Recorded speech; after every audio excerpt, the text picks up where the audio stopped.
Ito ang tinatawag na cloves, ang tuyong na ulat na bulaklak ng halamang Syzygium aromaticum, isang uri ng puno na kabilang sa pamilyang Myrtaceae.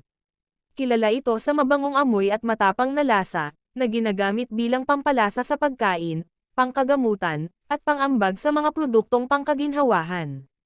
Unang natuklasan sa Moluccas, Spice Islands, sa Indonesia, ngunit ngayon din tinatanim sa Pilipinas, India, Sri Lanka, at Madagascar. Pangunahing sangkap na nagpapabango, eugenol, na nagbibigay sa kanya ng kakaibang lasa at mga katangiang pangkagamutan.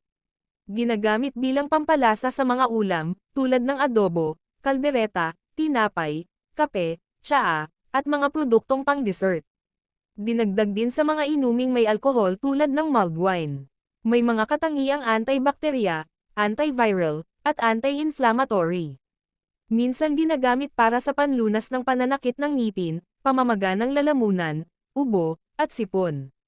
Maaari rin itong gamitin bilang pampabango sa hininga. Ginagamit sa mga pabango, sabon, lapis pangngipin, at mga produktong panglinis dahil sa kanyang malakas na amoy.